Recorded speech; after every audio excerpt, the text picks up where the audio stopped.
Pesto's meticulous nature was evident in every aspect of her life.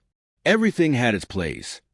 Her political documents sat in a perfectly organized stack on her home office desk, and her neatly pressed court attire was always prepared the night before.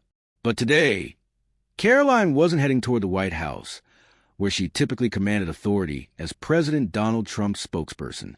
Instead, she had a small yet pressing personal issue to handle at the Pesto Municipal Court. A contract dispute had emerged involving her family's used truck dealership, and she was convinced the situation had been misinterpreted. Before we dive into this intriguing story, let me know in the comments where you're watching from.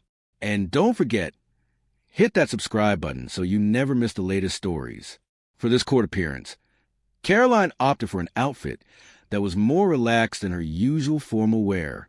She chose a crisp navy blue blazer layered over a classic white blouse, paired with sleek black pants. Standing before a bathroom mirror, she took a moment to smooth back her blonde hair, those golden locks she had always taken pride in. At 27, her face reflected the determination shaped by years of working closely with Trump and teaching herself law through rigorous study of campaign documents. "It's just a quick appearance," she reassured herself, grabbing a banana and a thermal mug filled with freshly brewed coffee before heading to the garage. There, her BMW, a car she had proudly purchased as a personal reward for her contributions to Trump's election victory, stood gleaming. The luxury vehicle was a symbol of her hard work, though she couldn't help but notice the curious glances from strangers whenever she stepped out of it. Traffic in Pesto moved at its usual sluggish pace, but Caroline wasn't concerned. She had planned ahead and left early, ensuring she had plenty of time to reach the courthouse. As she drove, she tuned into NPR, letting the morning news play softly in the background while she mentally reviewed the paperwork related to the case. The dispute stemmed from a maintenance contract her family's dealership had signed with a local company, but the payment terms listed in the agreement conflicted with what was on the actual invoice. Wanting to be fully prepared, Caroline had taken photos of all the relevant documents, ensuring she had every detail on hand. Suddenly, the Bluetooth system in her car beeped, signaling an incoming call.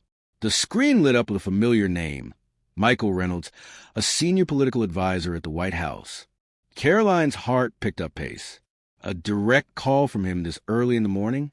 That usually meant something urgent. "Caroline, sorry for calling so early." Michael's voice came through the car speakers, laced with urgency. "We got a major issue with the President's Gulf of America decree. The press is in an uproar, and I need you to review our response immediately." Caroline tightened her grip on the steering wheel.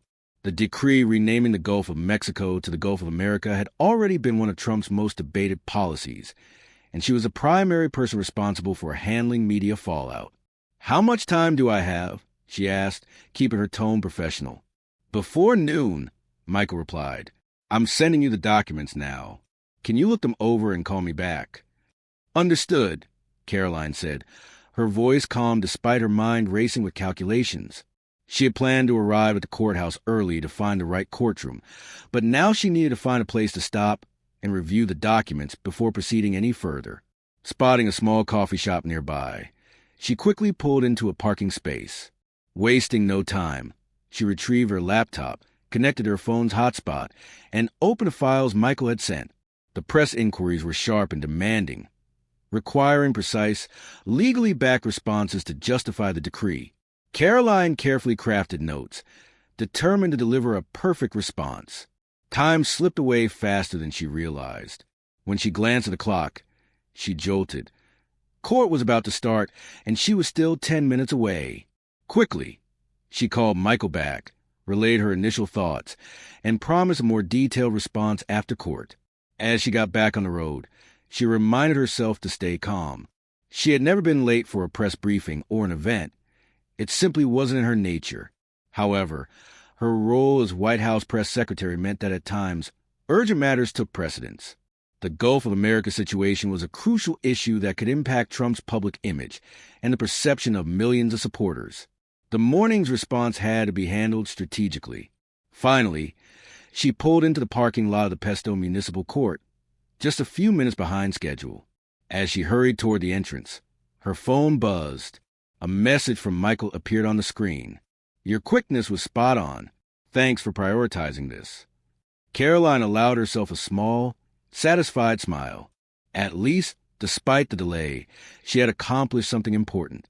But what she didn't yet realize was that arriving just a few minutes late was about to trigger a series of events that would unveil deep-seated biases in a system she had never thought she'd have to confront. Inside, Judge Edward Grayson's courtroom awaited, and this day, seemingly ordinary, was about to become anything but routine.